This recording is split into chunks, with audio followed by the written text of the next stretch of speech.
George Patton slapped a hospitalized soldier for cowardice.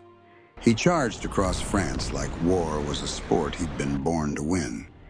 He waded through blood on 3 continents and never flinched. But on April 12, 1945, Patton walked into a wooden shed in central Germany and walked right back out because he thought he was going to be sick. And the man standing next to him? Eisenhower? He didn't leave. He looked at everything. Every body, every pit, every pile of ash. And then he gave an order that no supreme commander had ever given. Not because of what he saw inside that shed, but because of what he knew would happen after. Here's what's strange about Ohrdruf. It wasn't built to be a death camp. It was built to be a construction site. Starting in late 1944, the SS shipped thousands of prisoners. Political prisoners, Jews, POWs, men pulled from Buchenwald to a quiet patch of pine forest near the town of Gotha in central Germany. Their job was simple: dig, build roads, lay rail lines, pour concrete. All of it for a project so secret that most of the prisoners doing the work never knew what it was for. They were building an underground communications bunker, a last refuge for the collapsing Nazi leadership. A place where the men who started the war could hide while the war came looking for them. Think about that for a moment. Thousands of human beings were being worked to death, sleeping on bloody straw, crawling with lice, no beds, no real sanitation, laboring 10 to 14 hours a day to build a bunker for a regime that wouldn't survive long enough to use it. The concrete wasn't even finished when the Americans arrived. But here's where the story turns dark, in a different way. By early April 1945, the U.S. Third Army was closing fast. The SS knew it. Therefore, they did what they always did when the walls started closing in. They tried to destroy the evidence. They marched more than 13,000 prisoners out of the camp toward Buchenwald. 13,000 people, many of them barely able to stand, forced onto roads in the early spring. More than 1,000 of them were killed on those marches. Shot when they fell, left in ditches, collapsed in fields along the way. But the marches weren't enough, because there were still bodies, hundreds of them, prisoners who'd been too weak to walk, too sick to move. The SS killed them where they lay, in the roll call in the barracks beside the rail tracks. And then they tried something desperate. They dug up the dead from burial pits and dragged the corpses onto a makeshift grate, cobbled together from railroad tracks. They poured pitch over the bodies. They lit fires. They tried to burn the proof. They ran out of time. The fires were still smoldering when the Americans arrived. April 4th, 1945. A spring morning in Thuringia. The air is warm, the fields are turning green. You're a 20-year-old soldier and Bruce Nichols with the 89th Infantry Division, and you're lying flat in a drainage ditch because mortar rounds are cracking the air above your head. You don't know what's ahead. Your unit has been told there's a fenced compound on a hill, maybe a POW camp, maybe a military installation. Nobody's sure. There's been a firefight. An SS guard lies dead near the gate. The mortar fire stops. You get up. You walk through an open gate in a double line of barbed wire. And the first thing that hits you isn't what you see. It's what you smell. Quicklime, feces, urine, the sour rot of unwashed bodies, and something else underneath. Something sweet and wrong that you've never encountered before and will never forget for the rest of your life. You see green barracks arranged around a muddy square. You see a gallows. You see a wooden table fitted with leather straps, a whipping post. You see bunks stacked 3 high with men in them so thin. Their eyes seem too large for their skulls. Some of them are holding eating utensils. Some of them are dead. You are not immediately sure which ones. Then someone leads you to a shed, and inside that shed, bodies are stacked like cordwood, dusted white with lime. Layer after layer after layer. The lime was supposed to suppress the smell. It didn't. Behind the camp, you find the pits, long, shallow trenches filled with more bodies. And beside the pits, the railroad track grate, still warm, ash and bone fragments, and the charred remains of people the SS didn't have time to finish burning. Raymond Young of the 602nd Tank Destroyer Battalion wasn't even looking for a camp. He'd been sent to check whether the ground could support an M18 Hellcat. He took fire. He captured 5 SS men trying to flee in civilian clothes. Then an M18 smashed straight through the wooden fence, and Young walked inside. He found lime-covered corpses. He found a boot that belonged to an American airman. He found pyres still smoldering. Ralph Rush of the 355th Infantry found something else entirely. A young Polish Jewish prisoner pulled him aside and whispered that some of the SS guards had stripped off their uniforms and changed into prisoner clothes.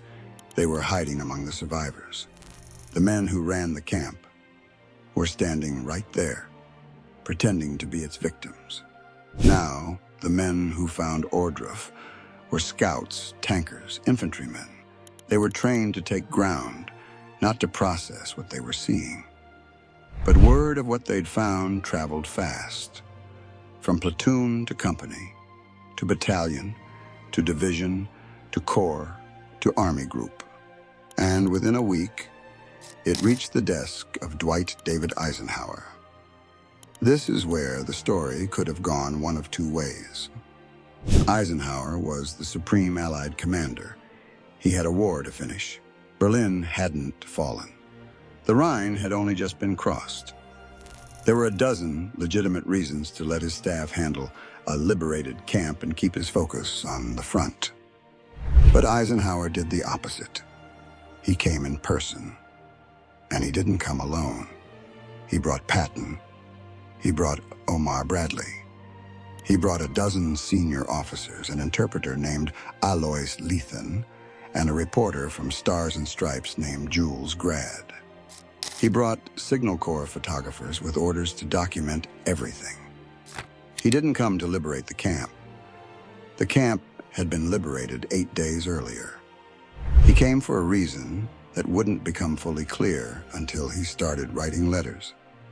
3 days later, April 12, 1940 p.m., Eisenhower stands in the camp while a survivor named Ignaz Feldman walks the generals through every piece of the machinery. The gallows, the whipping table, the barracks, the pits, the pyres. Picture this: 3 of the most powerful military commanders on Earth, men who had collectively directed the deaths of tens of thousands in combat, standing in a muddy compound in central Germany, while a starving prisoner in rags explains step by step how the place worked. Behind them, Jules Grad is scribbling notes. Cameras are clicking. The smell hasn't changed since April 4th. Patton, the man who slapped a soldier in a hospital for cowardice, the man who charged across France like he'd been born on horseback. Patton walks into the shed, the one with the lime-covered bodies stacked to the ceiling. He walks back out. He won't go in again. He says later that if he'd stayed, he would have been sick. This is a man who had waded through blood on 3 continents. Ohrdruf broke through something that no battlefield ever had. But Eisenhower doesn't leave. He looks at every body, every pit, every ash pile on those railroad tracks. He forces himself to see all of it. And the reason he forces himself is the most important part of this entire story. Because Eisenhower isn't just looking at the dead. He's already thinking about the living. The millions of people back home in Ohio and Kansas and New York who would read about this in their morning papers and say, "That can't be real. That must be propaganda." Nobody does that to other human beings. He's thinking about a future he can see more clearly than almost anyone else standing in that camp. A future where the war is over, and the shock fades, and the photographs yellow, and people begin to doubt, begin to minimize, begin to deny. So Eisenhower does something unprecedented. He doesn't file a report and move on. He doesn't leave Ohrdruf to the historians. He turns it into an operation. He orders every American unit in the area not engaged on the front line to tour the camp. Not a suggestion, not a recommendation. A direct order from the Supreme Allied Commander. Thousands of soldiers who thought they had already seen everything the war could show them are marched through Ohrdruf and made to look. Frank Hamburger of the 65th Infantry Division approaches along a dirt road beside railroad tracks. He sees bodies in the ditch before he even reaches the gate. The camp announces itself before you arrive. But Eisenhower isn't finished. Because soldiers are witnesses for a generation, he wants witnesses for centuries. He cables General Marshall in Washington. He writes to Mamie. To Marshall, he says he visited the camp deliberately so that he could give first-hand testimony if anyone ever called the reports exaggerated. To his wife, he writes that he never dreamed such cruelty, bestiality, and savagery could exist in the modern world. Then he invites journalists, editors, members of Congress, British parliamentarians. He wants anyone with a platform and a voice to come see for themselves. He wants film. He wants photographs. He wants depositions. He wants witnesses. Not dozens, not hundreds, but thousands. He is building, in the middle of a war that isn't over yet, a wall of evidence so high and so thick that denial would have to climb over a mountain to survive. And then he turns to the Germans, the townspeople of Ohrdruf, the people who lived down the road from this camp, who smelled the smoke when the wind shifted, who watched prisoners march through their streets in striped rags, are ordered to walk through the camp, to see the bodies their silence made possible, to bury the dead with their own hands. And there is a photograph from those days that is almost unbearable to sit with. A German farmer is plowing his field on the hillside above the camp. Below him, American soldiers are walking among the rows of dead. The farmer is plowing. The sky is blue. It is spring.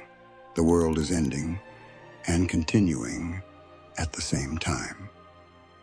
The mayor of Ohrdruf and his wife saw the camp that day. That night, they hanged themselves.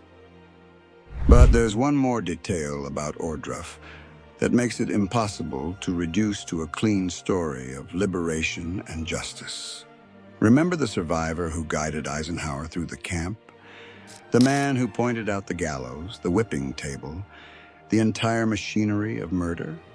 After the general's tour, another prisoner reportedly recognized him, not as a fellow inmate, as a former guard. He was beaten to death. The moral weight of that moment, a man who may have been both victim and perpetrator, killed in an act of justice that was also an act of rage, tells you something about Ohrdruf that no simple narrative can hold. This was not a place where good and evil sorted themselves into clean columns. This was a place where the human capacity for cruelty had been pushed so far that even the aftermath couldn't be simple. 3 months after Eisenhower's visit, the Soviet Army took over the military training area around Ohrdruf.